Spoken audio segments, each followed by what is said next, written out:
Good morning, everyone. We're here on the 10-minute calendar. The first case on the calendar is David Scharlin versus Albanese Popkin Hughes Cove. Good morning, counsel. Good morning, Your Honor. May it please the court, I'm Andrew Hall with Adam Lamb. We have the pleasure of representing Mr. and Mrs. Scharlin in this appeal. There are three procedural points that we've raised in our brief and 3 points on the... Mr. Hall, I'm sorry to interrupt you, but would you like to save some time for rebuttal? Yes, thank you very much for reminding me. I'd like to say 3 minutes. 3 minutes. Thank you very much, sir. There are 3 substantive points and 3 procedural points. The 3 procedural points all tie to essentially the same type of issue, and that is whether or not the Scharlins received the fair trial that they should have received, involving the issues of destruction of evidence by the defendant pre-trial in terms of the destruction of his entire construction file, the general contractor, being relieved from a stipulation at the close of the trial, which was material. That was the destruction of evidence of the file. That's nothing that was ever admitted or established in the eyes of the court, was it? That was your view of it, correct? Here's what we should demonstrate to the court. In a deposition, the witness, the head of the company, testified that the files were shredded. Later, he said that the file at trial, that testimony changed. The deposition was provided to the court pre-trial.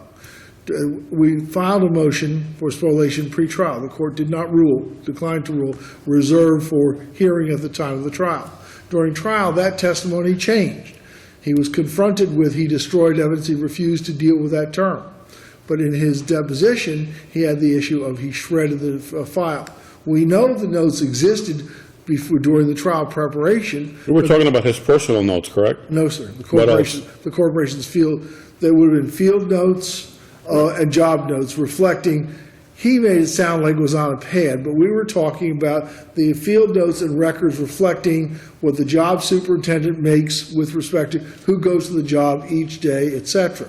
Now, those field notes were seen by Joseph Igo, because in his deposition he testified they were among the documents provided to him, but they never found their way to us. And the question then became, how has that harmed us? Because the trial court seemed to focus only on the harm, not on the destruction. The destruction issue was Don't you need both? Pardon? Don't you need both? The answer is if you don't have harm, that's part of the claim of spoliation. I appreciate that, Your Honor, of course, and a different way to refer to that is there prejudice. And I think the term, and I agree. And I absolutely agree that prejudice is essential. Here, the prejudice is essential because the argument that was made during the trial throughout and in closing argument was, which is a very bizarre argument, is the Scharlins, somehow or another, were guilty of comparative negligence because they did not enter into a contract to require the independent contractors - the architect to come to the property on a more regular basis to examine the construction site and observe and catch and identify the construction defects. Well, that wasn't really the only reason that the jury had before them to suggest that the Scharlins were comparatively negligent, was it? Well, actually, I think it was, and let me explain why. My reading of the record doesn't suggest that to be the case, though. Judge Fernandez, let me just develop this point for you in 2 points. Okay. Because in reading the briefs, it occurred to me that there's a sharp line, and Mr. Igo actually gives you that line. And we have the events during construction before they took the house. Now, those arguments, the failure would be entirely not having the architect come. And that would be a comparative negligence argument. Then we have the further development, which is what Mr. Igo testified to, is it took too long and it was too expensive to repair. That's a mitigation of damage argument. It's not a comparative negligence argument. Now, on the merits, I think the jury got them confused and deducted the numbers twice.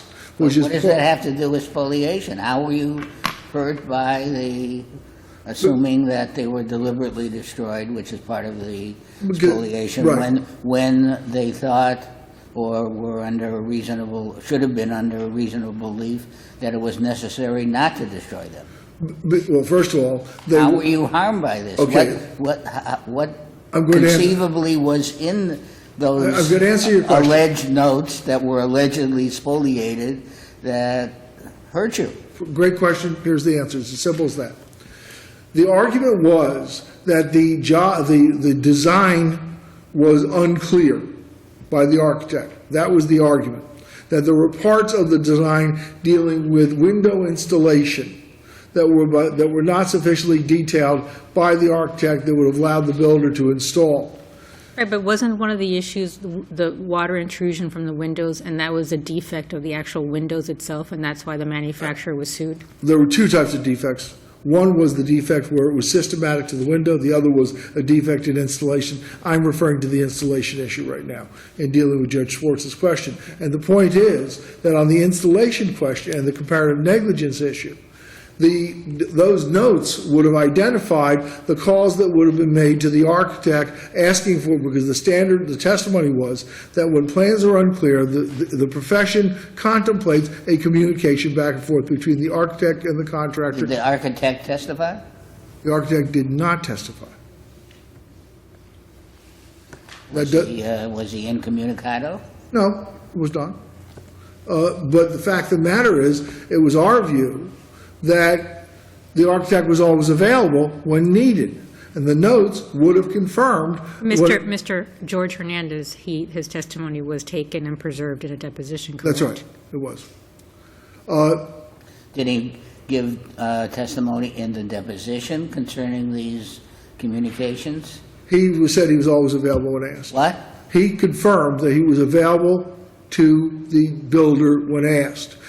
Amy Scharlin and David Scharlin testified he was available to. And you say that these notes would have confirmed that? It would demonstrate That's that they didn't ask on the points that they were talking about. Mr. Hall, you have 2 or 3 minutes left for rebuttal if you would like to save it or if you would like to I continue. think I'll save it. Thank you very much. Well, I was just going to suggest that you touch on Delgado, but, I'm sorry, D'Angelo, but you can do that on rebuttal, I guess. You may, if Judge Fernandez has a question. No, that's okay. You can do it on rebuttal. I'm really pleased to answer any question. Thank you, Judge. Thank you. May it please the Court. Jack Joy of Walton Landtap for the Appellee Cross Appellant, Albanese Popkin. I'd like to reserve 1 minute for rebuttal, please. The issue that was discussed on the main presentation. Unless the rules have changed, you don't get rebuttal. Yes. Only for the cross rebuttal, Your Honor, on the cross appeal. That's fine then. I'll take the whole 10 minutes. The only issue that was addressed in the main presentation pertained to the general issue of spoliation of evidence.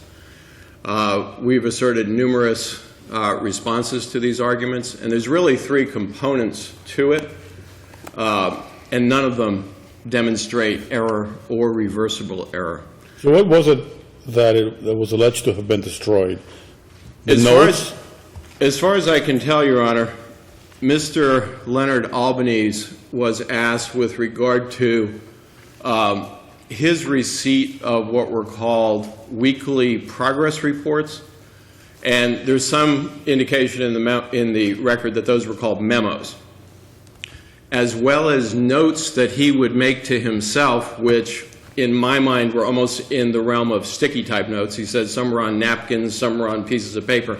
Which he said that he would throw away on a daily basis. Is that correct? That's correct, Your Honor. That was his normal course of business. So our whole position is that regardless of how the issue is viewed, whether it's as a sanction for some type of failure to produce or destroying, whether it's viewed as a request for a jury instruction, or whether it's viewed as this other broad claim of fraud on the court, there was just nothing there. There was no duty to preserve any of this stuff. There was no cloak and dagger scheme after they were put on notice of litigation to destroy things.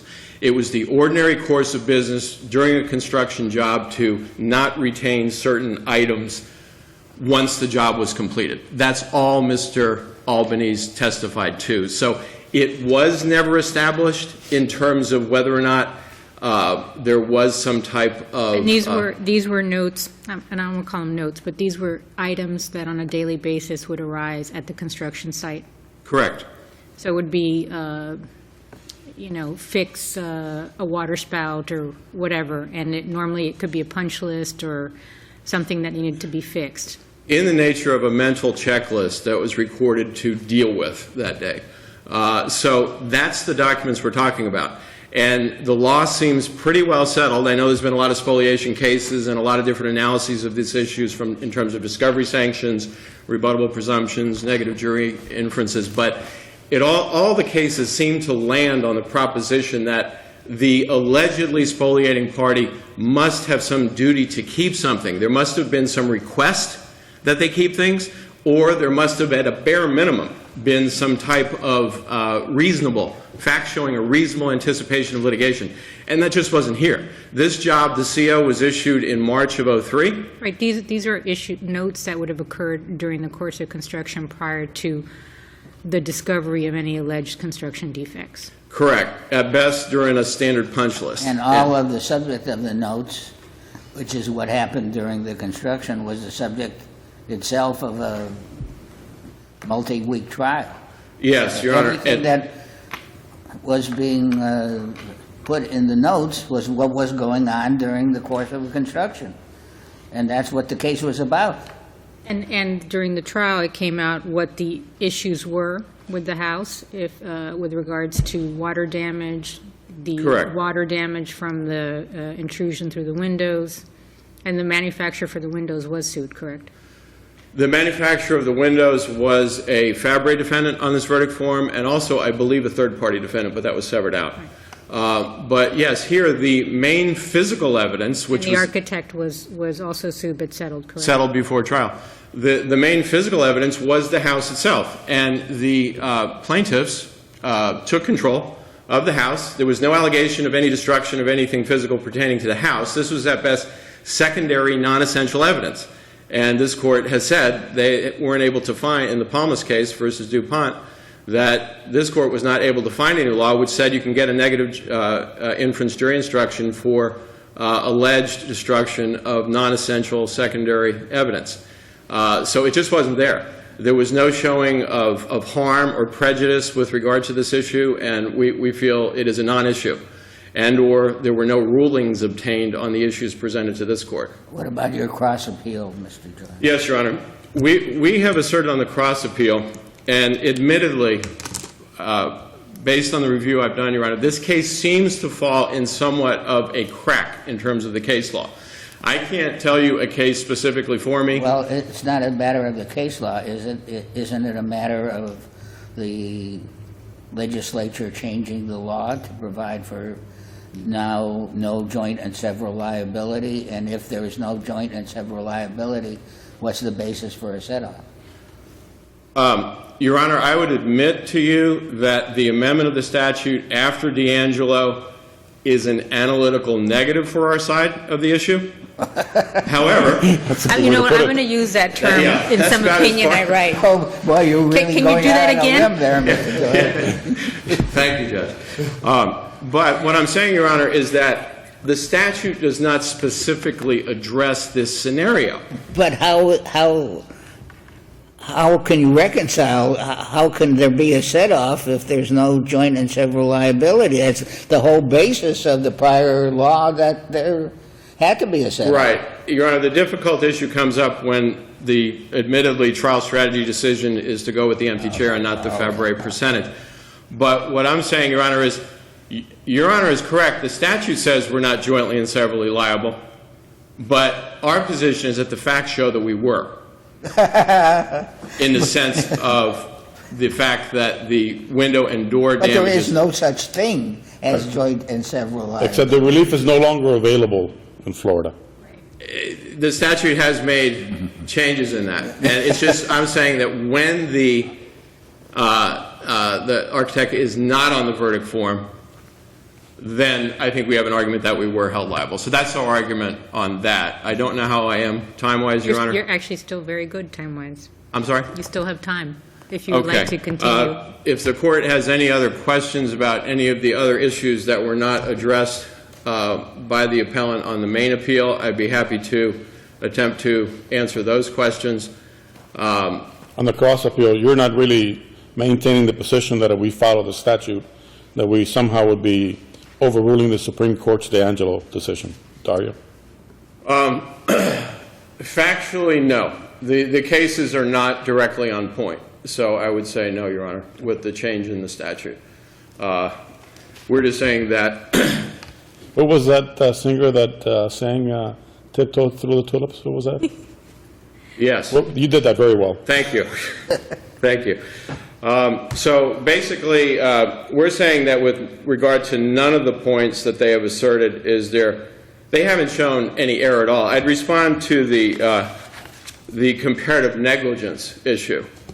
And we feel that there was just overwhelming evidence in this record with regard to, that the jury could have focused on, and we believe did focus on, with regard to the comparative negligence. There was numerous components of this. There was the point that the plaintiffs themselves testified that either just before they moved in, or right when they moved in, or right after they moved in, they saw the water intrusion from the doors and windows. What about the appellant's contention that there was somehow a mathematical mistake? Your Honor, that has no support in any reasoned view of the record or even a logical argument, because even the 23% argument they're making, they would have to use as a base in that mathematical equation the 2.5 million in order for them to say that 23% of 2.5 million comes out to 589,000. So it's not even it's not even accurate logically or mathematically. Their claim was the total damages were 2.5 to get this house done, but only 2.1 is what they were claiming against us. So it doesn't even make sense mathematically. So we feel that, you know, in terms of the comparative negligence that was there, returning to that for a moment, we have the really long delay. And the jury was even sending back questions asking, why didn't they, could they have gotten this done sooner? Why didn't they do it sooner? Not paying to have the architect out there. This was a very substantial construction project. The contract between the owner and the architect said that the architect was supposed to be involved during construction. At the time, the architect was no longer required. The house was still a shell. A lot of these issues could have been determined, addressed. There would have been no damages at all. The plaintiffs were also actively, at least Amy Scharlin, who was an architect herself or had an architect's degree, that they selected these posi windows. So there was just much evidence. Also, on our view of the record, with regard that the jury essentially gave the damages for the doors and windows, the hard costs on the replacement of virtually all these doors and windows was about $300,000. But then when you add in the invoices, which we filed as our appendix to our brief, when you add in the additional invoices for things like stucco and painting and building up openings and so forth, it increased the damages to $589,000. In their response, they had said that this appendix we filed doesn't match up. Admittedly, the documents we filed as our appendix was not draw number 33, but what we did is we went through all the draws and all the invoices, and we did pick out from all the draws and all the invoices that were specifically pertaining to the doors and windows, as well, and not just the hard costs of the $300,000, but the other costs, as I said, of stucco, painting, building out the openings and so forth. And our math on that came out to $589,098 and 61 cents, and the jury gave $589,789. So we think there absolutely was not only conflicting evidence, but a reasonable basis in the record. There's just no way you could say that reasonable judges would not have denied this motion for new trial after a 4-week trial. Mr. Joy, thank you very much. Thank you, for Your Honor. argument. Mr. Hall, you have 2 minutes remaining for rebuttal. Thank you. Thank you. A few points. In listening to counsel's argument, the point that I was making during my main argument becomes crystal clear. Let us make a difference between what occurred before the Scharlins moved in and what occurred after the Scharlins moved in. What occurred after they moved in and after the damages started appearing is the nature of mitigation of damages. How long it took, whether or not they took too long, they could have saved money, that's mitigation of damages. the failure to mitigate. That is not a comparative negligence question. The only issue, the only evidence of comparative negligence was the argument that the owner could have brought the architect, the independent contractor, out to the job site to inspect more often, and perhaps he might have been able to identify the defects that the contractor was building and therefore avoided them. Now, that statement is contrary and poses a duty that the law doesn't recognize. It is as plain as that.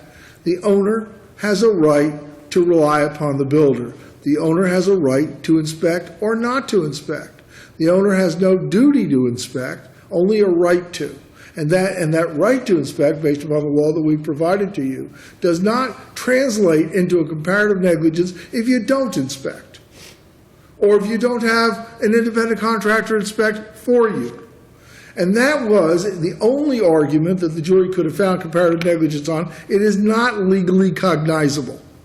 And therefore, If you're aware of a dangerous or defective condition which has already been established, then you should, or at least the jury could find, then you should take some action to there was take absolutely care of it. There was absolutely no evidence offered at the trial that a construction defect was identified by the Scharlins before they moved in and not addressed. In point of fact, the only evidence on that issue came up in the form of the dispute over the relief from the stipulation and whether or not Mr. Albanese and his company would take care of routine warranty items. The stipulation said he wouldn't. They were allowed to prove that he would, and that was a linchpin on which they based their defense, and a linchpin, by the way, on their damage question. So that's how those points fit together. Thank you very much. Thank you, Mr. Hall. Thank you, Mr. Joy. The next case on